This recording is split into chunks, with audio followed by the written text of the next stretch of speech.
The following story involves graphic descriptions of violence. Listener discretion is advised. Picture this. It's a warm summer night in Tuscany. The air is thick with the scent of jasmine and the distant echoes of laughter from the city. A young couple parks their car on a secluded lover's lane, seeking a moment of privacy. But they're not alone. Hidden in the shadows, someone is watching, waiting. For nearly 2 decades, the hills of Florence were stalked by a predator so elusive, so brutal, that he earned a chilling moniker. The Monster of Florence, 8 double homicides, 16 lives brutally cut short, and a mystery that has baffled investigators for over half a century. Today, we dive into one of Italy's most infamous unsolved cases, a tale of murder, mutilation, and a killer who seemed to vanish into thin air. This is the story of the Monster of Florence. This is Dead Ends. True crime mysteries. If you're a fan of true crime, then you're in for a wild ride. Buckle up. The Monster of Florence, a chilling tale of unsolved Italian murders. In the rolling hills of Tuscany, where vineyards stretch as far as the eye can see, and ancient cities whisper tales of the Renaissance, a darker story lurks in the shadows. It's a tale that has haunted Italy for decades, a mystery that remains unsolved to this day. This is the story of the Monster of Florence, a ruthless serial killer who terrorized the picturesque Italian countryside in the 1970s and 1980s, leaving a trail of brutalized bodies and shattered lives in his wake. As the sun sets over Florence, casting long shadows across the cobblestone streets, one can almost feel the palpable tension that once gripped this beautiful region. For it was here, in the very cradle of the Renaissance, that a monster walked among the living, his identity concealed behind a veil of normalcy, his twisted desires driving him to commit acts of unspeakable violence, the beginnings of terror. Our story begins on a warm August night in 1968. The air was thick with the scent of jasmine and the distant echoes of laughter from late-night revelers in the city. But on the outskirts of Florence, in a quiet lane surrounded by olive groves, a different scene was unfolding. Barbara Lacci, a 32-year-old married woman, and her lover, Antonio Lobianco, had parked their car in a secluded spot, seeking a moment of passion away from prying eyes. Little did they know that they were being watched by a predator lurking in the darkness. As the couple embraced, shots rang out in the still night air. Barbara and Antonio were both killed instantly, their lives snuffed out in a moment of terrifying violence. Barbara's 6-year-old son, Natalino, who had been sleeping in the back seat, was spared.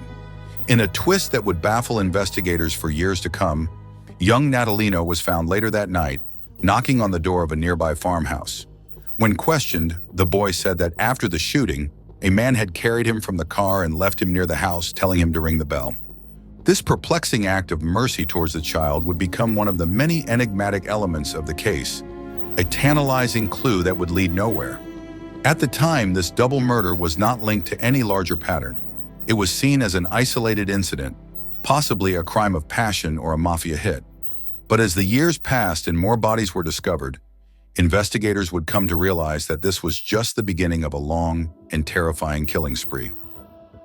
The pattern emerges. It wasn't until 1974 that the next murders occurred, setting in motion a pattern that would become all too familiar to the people of Tuscany. On September 14, in Borgo San Lorenzo, another couple was found dead in their car. Pasquale Gentilcore and Stefania Pettini had been shot multiple times, but it was what happened to Stefania after death that truly shocked investigators. Her body had been mutilated with a knife, with dozens of stab wounds inflicted post-mortem. A vine branch had been inserted into her vagina, a grotesque signature that would become a hallmark of the killer's modus operandi. This horrific scene marked the true beginning of the Monster of Florence's reign of terror. Over the next 11 years, 6 more couples would fall victim to the killer's savage attacks. Each time, the pattern was chillingly similar. Couples parked in isolated areas were shot, and the female victims were subjected to post-mortem mutilation. The victims came from all walks of life. They were young lovers seeking privacy, married couples engaged in illicit affairs, and even a pair of German tourists who had the misfortune of camping in the wrong place at the wrong time. What united them was their tragic fate at the hands of a killer who seemed to strike at random, leaving no clues behind. As the body count rose, so did the fear and paranoia gripping the region. Lovers' lanes that had once been popular spots for romantic rendezvous now stood eerily empty.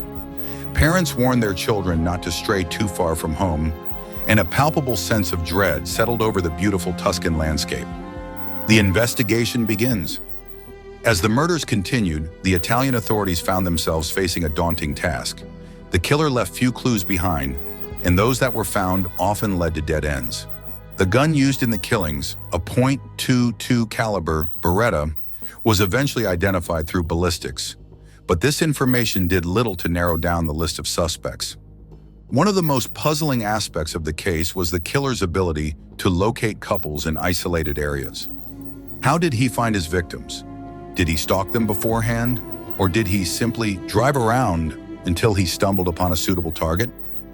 These questions would haunt investigators for years to come.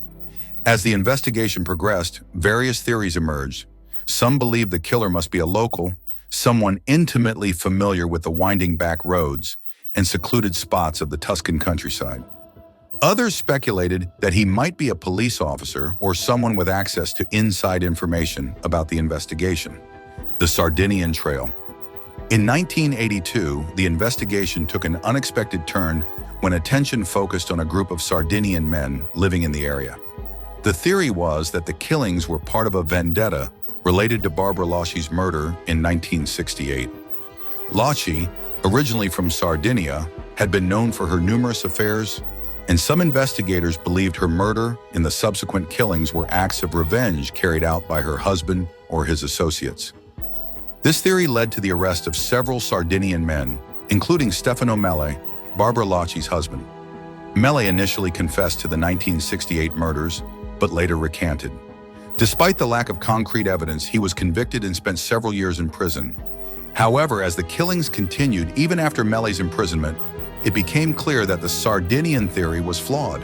The Monster of Florence was still at large, and the investigation was back to square one.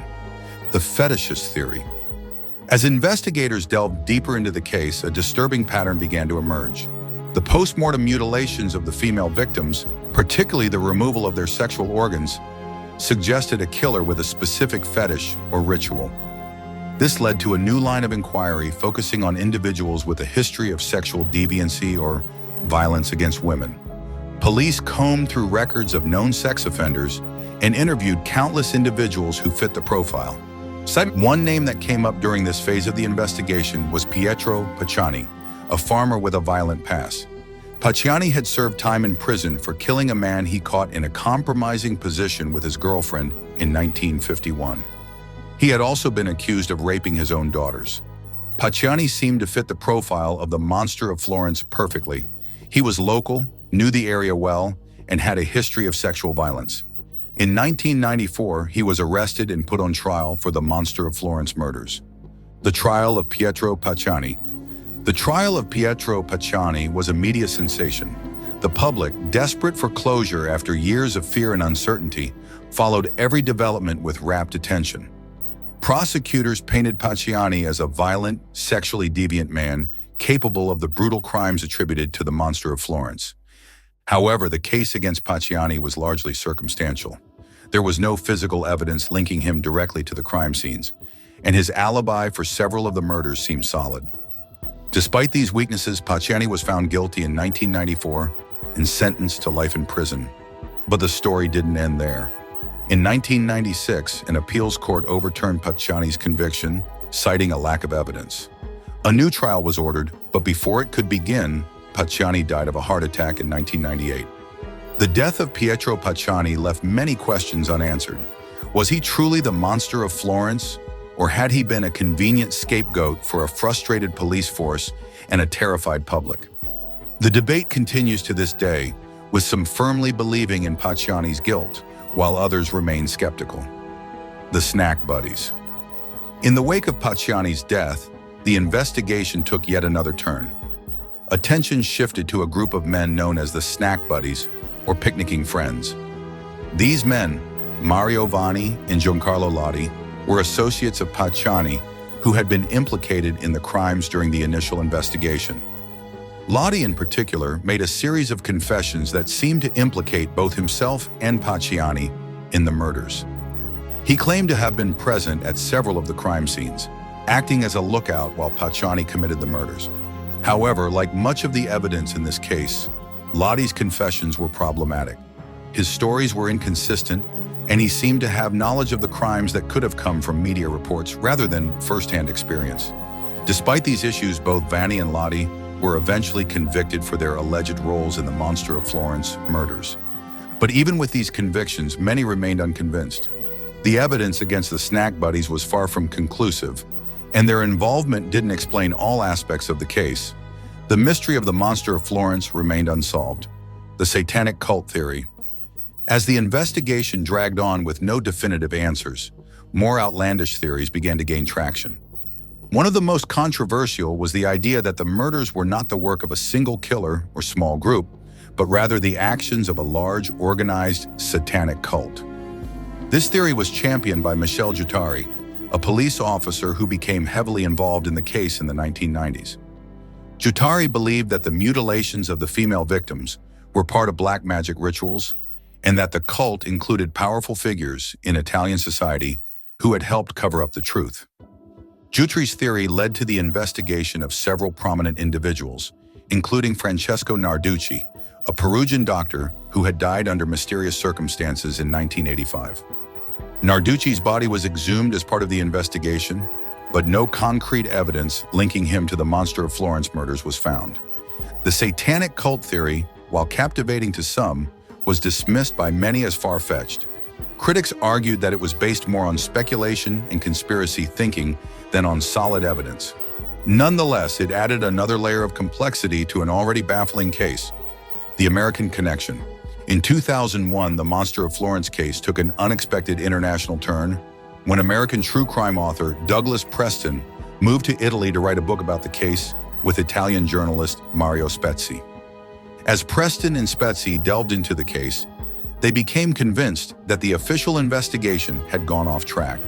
They developed their own theory about the identity of the Monster of Florence, focusing on a man they called the Postman, who had connections to the 1968 murders. However, their investigation soon put them at odds with the Italian authorities. In 2006, both Preston and Spezzi were questioned by police. Spezzi was even briefly imprisoned on charges of interfering with the investigation and being an accessory to murder.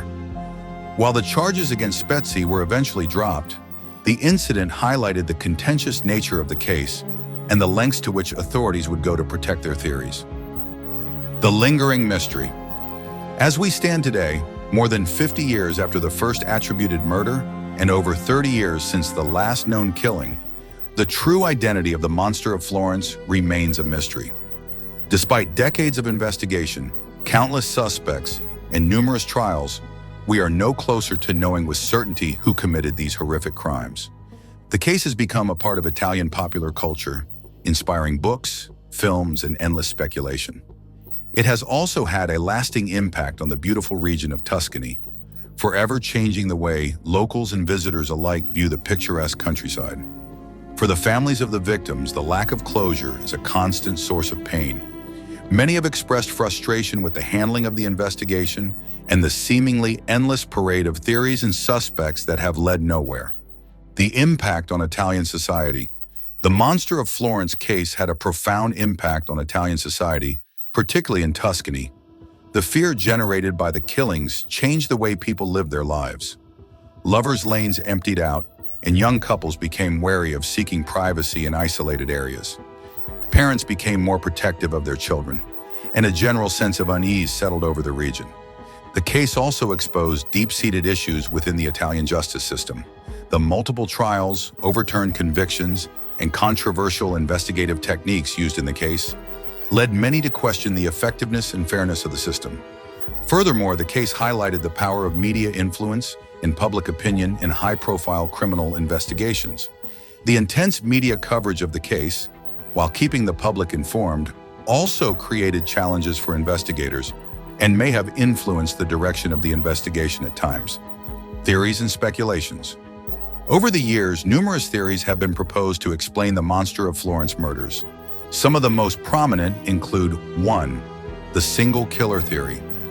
This is the most straightforward explanation, suggesting that all the murders were committed by one individual with a specific pathology and modus operandi. 2.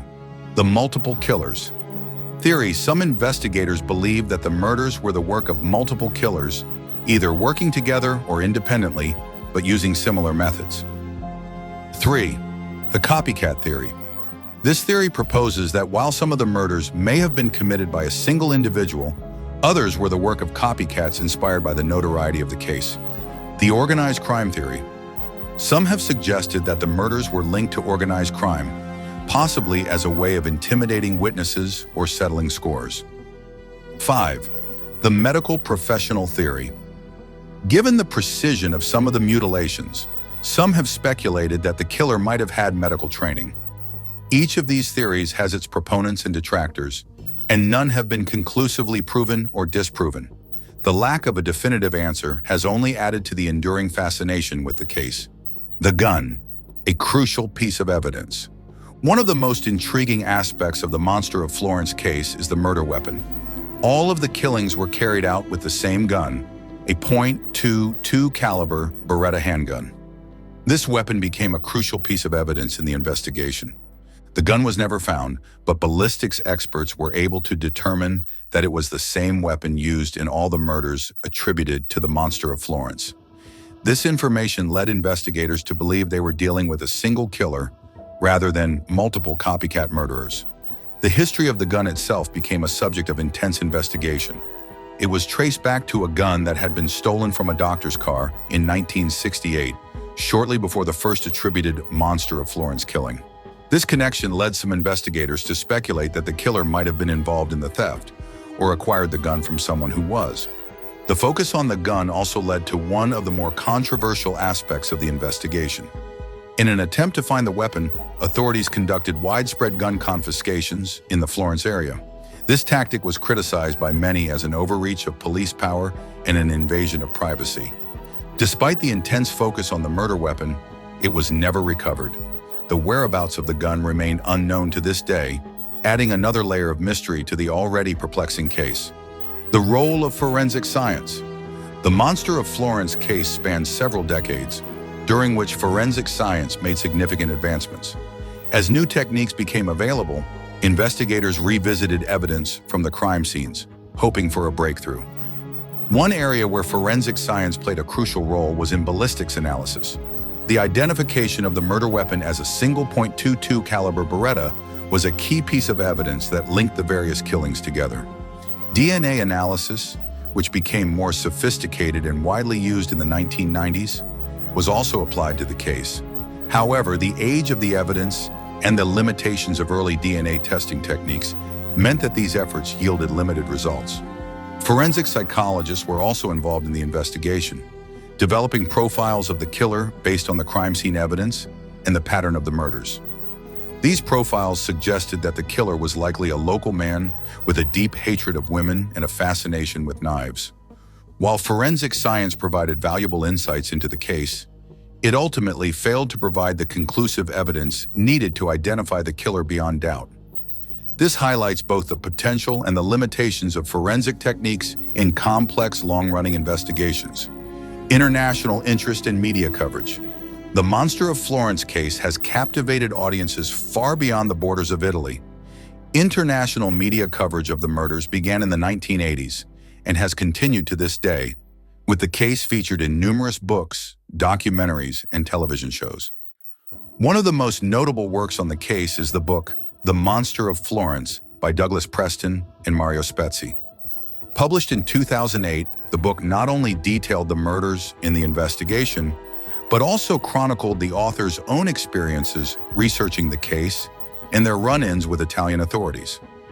The case has also been the subject of several films and television adaptations. In 1986, while the killer was still active, the Italian film The Monster of Florence was released, dramatizing the murders and the investigation. More recently, the case has been featured in true crime documentaries and series, introducing a new generation to the mystery. This international attention has had a significant impact on the case. On one hand, it has kept the investigation in the public eye and potentially encouraged witnesses to come forward with new information. On the other hand, the media frenzy surrounding the case has at times complicated the work of investigators and may have influenced the direction of the inquiry. The enduring mystery. As we approach the 5th decade since the first attributed Monster of Florence murder, the case remains unsolved. Despite years of investigation, numerous suspects, and multiple trials, the true identity of the killer, or killers, remains unknown. This lack of resolution has led to ongoing speculation and debate. Internet forums are filled with amateur sleuths proposing new theories or re-examining old evidence. Each new book or documentary on the case seems to uncover new details or propose alternative explanations. For many, the enduring mystery of the Monster of Florence is part of what makes the case so fascinating. It stands as a testament to the limitations of criminal investigation and the complex nature of human behavior. The case challenges our understanding of serial killers and forces us to confront the unsettling reality that sometimes, no matter how much effort is expended, some crimes remain unsolved. The impact on victims' families. While the Monster of Florence case has become a subject of fascination for true crime enthusiasts around the world, it's crucial to remember the human cost of these crimes. For the families of the victims, the lack of resolution brings ongoing pain and frustration. Many of these families have expressed disappointment with the handling of the investigation over the years. They have had to endure not only the loss of their loved ones, but also the roller coaster of emotions that came with each new suspect, arrest, and trial. Some family members have become vocal advocates, pushing for continued investigation and refusing to let the case be forgotten. Others have sought to maintain their privacy, struggling to move on with their lives in the shadow of these horrific crimes. The impact of the Monster of Florence murders extends far beyond the immediate victims. It has affected an entire community, changing the way people in Tuscany view their surroundings and their safety. The beautiful landscapes that once inspired artists and poets became, for a time, a source of fear and suspicion, lessons and legacy. The Monster of Florence case offers several important lessons for criminal investigators and the public alike. It highlights the challenges of long-term investigations, particularly when dealing with crimes that span many years. It also underscores the importance of preserving evidence and the potential for new forensic techniques to shed light on cold cases. The case also serves as a cautionary tale about the dangers of tunnel vision in criminal investigations. Over the years, investigators became fixated on certain suspects or theories, potentially overlooking other avenues of inquiry.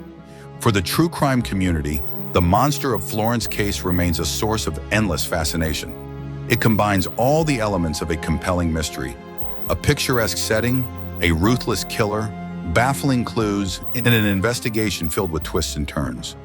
As we continue to grapple with the unknowns of this case, it's important to approach it with both curiosity and respect. While we may be intrigued by the mystery, we must never lose sight of the real human tragedy at its core.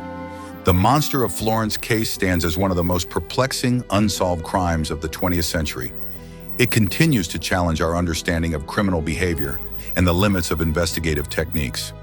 As long as the case remains unsolved, it will continue to captivate and unsettle us, a dark chapter in the otherwise idyllic story of Tuscany. Conclusion: the Monster of Florence case remains one of the most intriguing and disturbing unsolved mysteries in criminal history. From the rolling hills of Tuscany to international headlines, this series of brutal murders has left an indelible mark on Italy and the world of true crime. As we've explored in this deep dive, the case is a complex web of theories, suspects, and dead ends. It has challenged investigators, fascinated the public, and continues to raise questions about the nature of evil and the limits of justice. Whether the Monster of Florence was a lone psychopath, a group of deviants, or something else entirely, the impact of these crimes continues to resonate. The case serves as a chilling reminder that even in the most beautiful places, darkness can lurk. As we close this exploration of the Monster of Florence case, we're left with more questions than answers. But perhaps that's fitting for a mystery that has endured for over half a century. The search for truth continues, And who knows what new revelations the future might bring. If you found this deep dive into the Monster of Florence case intriguing, we encourage you to continue exploring the world of true crime. There are countless other mysteries waiting to be unraveled, each with its own unique twists and turns. Remember, your engagement helps us bring more of these fascinating stories to light. If you enjoyed this content, please like, comment, and subscribe to our channel. Your support allows us to continue delving into the world's most perplexing, unsolved crimes and sharing them with you. Until next time, stay curious, stay safe, and remember, sometimes the most chilling stories are the ones that remain unfinished.